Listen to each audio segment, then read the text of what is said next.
Si Noirmoutier a connu dès le début de l'été une arrivée d'algues beaucoup plus importante que les autres années et surtout bien en avance dans la saison, il n'y avait pas de quoi s'inquiéter plus que ça puisque l'algue verte était loin d'être dominante. C'est plutôt les odeurs du pourrissement de l'algue brune et leur envahissement sur les plages qui ont gêné les touristes.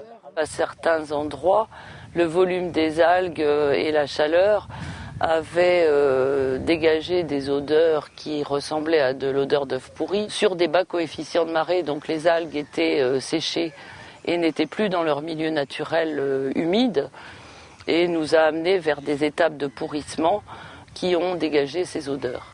Il n'y a pas de quoi s'alarmer puisqu'en comparaison avec la Bretagne, l'algue verte est peu présente et c'est seulement l'hydrogène sulfuré issu de la décomposition de celle-ci, qui est très riche, qui peut tuer si l'on respire une forte dose de ces émanations. Bien sûr, il y a des algues vertes qui sont présentes dans ces volumes et dans ces cubages, mais qu'elles ne sont pas prédominantes dans la composition des arrivées.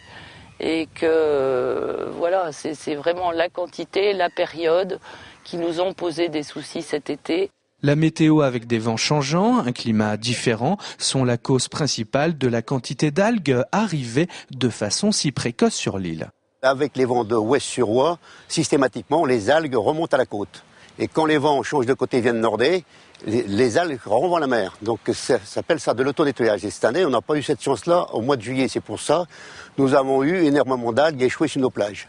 De quoi chambouler les autorités de l'île pour permettre aux vacanciers de profiter de leur plage habituelle. On n'était pas prêts dans des conditions comme ça, surtout on rendait compte au plein mois de juillet, pas faire le transport des algues, on ne savait pas où les mettre, donc on a fait dans l'urgence, mais il va y avoir une réflexion avec les services de l'État et qu'en général pour prendre des mesures en conséquence si ça se produit l'année prochaine.